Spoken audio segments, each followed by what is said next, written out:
안 담겨서 기자들이 계속 그거 질문하지 그쵸. 않을까요? 질문에서 나오는 것보다 차라리 명료하게 딱 담고 가시는 게 낫죠.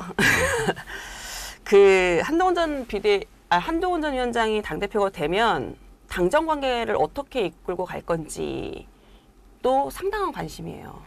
어떤 당정 관계를 구상하고 계세요? 모든 국민들이 여당과 정부의 당정 관계에 대해서는 기본적으로 같은 생각을 가지고 있을 것입니다. 국정 운영의 동반자로서 네. 협력 관계를 유지해야 된다라고 하는 부분에 있어서는 네. 당연히 그래야 시너지 효과가 나는 네, 거니까. 아니, 야당은 계속 정부를 공격하는데 여당마저 계속 같이 공격한다면 뭐 이게 국정 운영을 도무지 할 수가 없으니까. 네, 네, 당연한 건데 네. 그러면 그 협력 관계를 어떻게 유지할 거냐라고 하는 것에만 그 문제만 남아 있는 것 같습니다. 네. 당은 국민들의 어떤 민심을 가장 최전방에서 이렇게 맡게 되는데 그런 민심을 가감없이 네. 대통령실이나 정부에 전달하고 정부는 그거에 대해서 고민해보고 그게 맞다면 또 수용하고 네. 또 필요하다면 서로 토론도 하고 네. 그리고 또 서로 협력할 게 있으면 결과적으로는 최종 뭐 입법이나 예산이나 이런 거 협력해 나가고. 그러니까 결국 협력 관계라고 하는 것은 일방적인 관계가 아니라 양방향 관계다. 네. 그 양방향 관계를 어떻게 잘 풀어가느냐가 당정 관계 핵심이고 한동훈 위원장에게 남겨진 과제고. 그러니까 결론은 대통령실이나 정부와 당이 계속 갈등 관계로 서로 불편한 관계로 가는 것은 저는 맞지 않다고 생각합니다. 그렇죠. 당연히 협력 관계로 가되 그 협력 관계의 전제는 양방향 소통이 가능해야 된다. 네. 예. 근데 지금까지는 어쨌든 양방향 소통이 아니라 일방향이고 약간 그렇기 때문에 협력 관계라기보다는 그렇게 비판받아왔죠. 끌려가는 듯한 느낌이라 비판을 좀 받아왔던 네, 거잖아요. 네. 그래서 이게 수평이라기보다는 좀 수직적 느낌이다. 그러면 수평적 뭐 동반자 관계? 뭐 이 정도? 그럼 양쪽이 서로 문을 열어야죠. 마음의 문. 그렇죠. 예, 그러면 소통의 문을 열어야죠. 그렇죠. 그러면 윤석열 대통령 뭐 한동훈 위원장이 당대표가 되면 윤 대통령과 관계 회복을 하기 위한 뭐 계기를 좀 적극적으로 만들 뭐 계획도 좀 있으신 거예요? 아니면 아니다. 대통령이 그래도 대통령인데 자연스럽게 만들어질 것 같아요. 자연스럽게 여야가 말씀드린 대로 협력 관계로 가야 되고 네. 대통령이나 지금 한 전 위원장의 관계가 네네. 뭐 하루 이틀 된 관계도 아니고요. 그쵸. 충분히 저는 네. 풀어갈 수 있다고 생각합니다.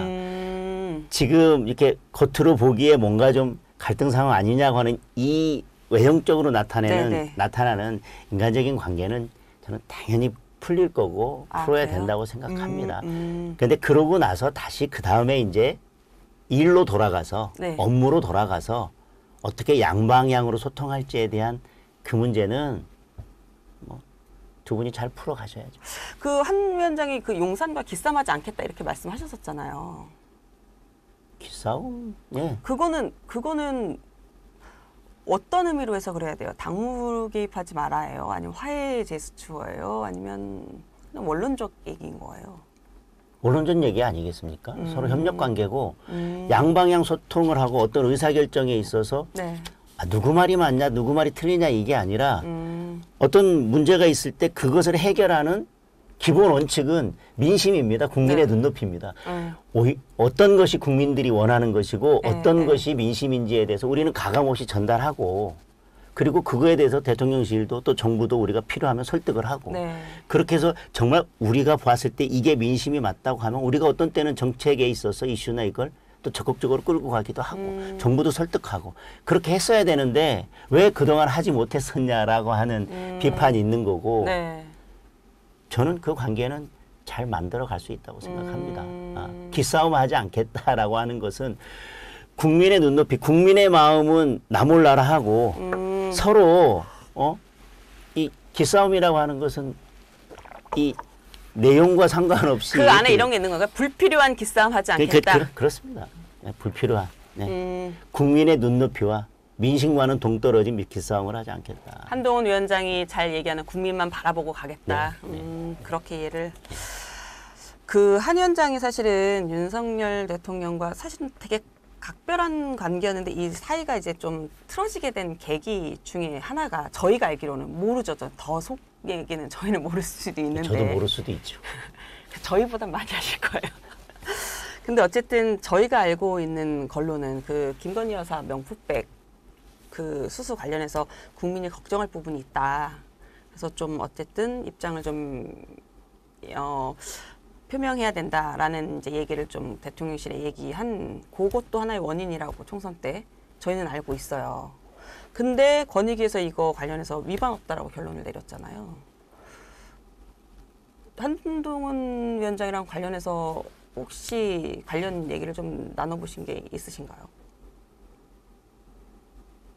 총선 때 예를 들면 뭐 우려할 부분이 있다, 뭐 네. 이제 그런 발언을 하시거나 뭐 그럴 때는 뭐 저하고 말씀하시면서 이 정도 입장 표명은 이 정도 하시겠다라고 하는 부분들에 대해서는 뭐 당연히 소통하고 저도 그 정도 말씀, 그 정도 표현이 좋겠다 뭐 이런 소통은 했는데 그 뒤에 그 다른 이면의 내용들에 대해서는 뭐 따로 제가 말씀을 나눈 건 없습니다. 권익위 발표 이후에 권익위 발표 이후에도 따로 지금 그 부분에 대해서는 뭐 따로 뭐 말씀을 나누거나 그 부분을 뭐 대화의 주제로 삼은 적은 없습니다. 이게 지금 권익위의 그 뭐 최정목 위원이 뭐 종결 처리에 책임을 지고 사퇴하겠다 막 이러면서 지금 또 좀 어수선해졌더라고요. 근데 이 일련의 사태에 대해서 의원님 개인적으로는 어떻게 보세요? 권익위에서 법리적 판단을 한 거지 않습니까? 법리적 판단에 대해서 일단 권익위의 법리적 판단에 대해서는 일차적으로 권익위의 판단을 존중하고 네. 또 아직 이제 수사기관의 수사가 남아 있으니까 수사기관에서 또 어떤 법리적 판단할지는 그것은 또 지켜볼 문제고 네. 권익위가 가지고 있는 사실관계와 알고 있는 사실관계와 또 수사기관에서 나중에 이제 밝혀지는 사실관계가 또 똑같다고 단정할 수도 없는 거 아니겠습니까?